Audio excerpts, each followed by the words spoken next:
ಆಯೋಗದ ಮೂಲಕನೇ ಅಲ್ಲೇ ಈ ಒಂದು ಮತದಾರ ಪಟ್ಟಿಯನ್ನು SIR ಅನ್ನು ವಿಶೇಷ ಪರಿಷ್ಕರಣಾ ಪಟ್ಟಿಯನ್ನು ಮಾಡಿಸ್ಲಿಕ್ಕೆ ಹೆಚ್ಚಿದ್ರು.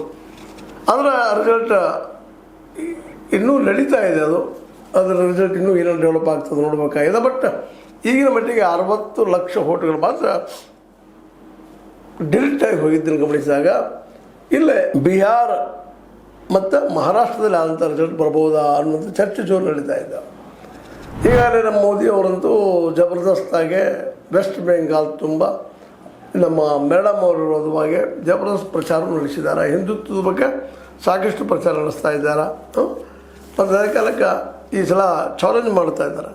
ಹಿಂದಿನ ಚುನಾವಣೆ ಗೊತ್ತದ ನಿಮಗೆ 2021ರಾಗ ಇಲ್ಲೇ 294 ಕ್ಷೇತ್ರಗಳಿದ್ದಾವೆ ಶಾಸಕರದ್ದು.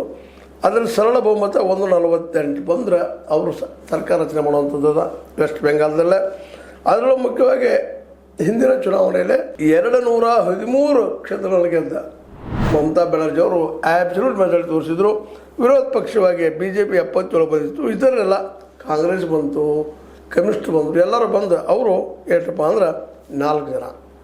ಹೀಗಾಗಿ ಹೇಳಿದ್ರು ಅಲ್ಲೇ ಒಂದು ಎದುರಾಳಿ ಮಮತಾ ಬ್ಯಾನರ್ಜಿ ಎದುರಾಳಿ ಯಾರಂದ್ರೆ ಮೋದಿಯವರು ಈ ಸಲ ಬಿಡುವಾಗ ಕಾಣ್ತಾ ಇಲ್ಲ. ಯಾಕಂದ್ರೆ SIR ಮೂಲಕ ಹೀಗಾಗಿ ಎಲ್ಲೆಲ್ಲಿ SIR ಆಗ್ಯದ ಅಲ್ಲಿ BJP ಗೆಲ್ತಿರೋದು ಕಾಕತಾಳಿ ಇರ್ಬೋದು, ಬೇಡ ನಿಜವಾಗಿ ನುಸುಳುಕೋರು ಹೊರಗೆ ಹೋಗಿರ್ಬೋದು, ಅದು ಹೇಳಿಕ್ಕೆ ಸಾಧ್ಯ ಇಲ್ಲ. ಬಟ್ ಈ ಸುಪ್ರೀಂ ಕೋರ್ಟ್ನಲ್ಲಿ ಮಾತ್ರ ನಡೀತಾ ಇದೆ. ಅದು ಏನಾಗ್ತದೆ ನೋಡೋಣ. ಬಿಹಾರದಲ್ಲಂತೂ ವಿರೋಧ ಪಕ್ಷಗಳನ್ನು ಮಗ್ಗ ಮಲಗಿಸಿಬಿಟ್ಟಿದ್ದಾರೆ. ಮಹಾರಾಷ್ಟ್ರದಲ್ಲಿ ಆಯಿತು, ಇನ್ನುಳಿದ ಕಡೆ ಆಯಿತು.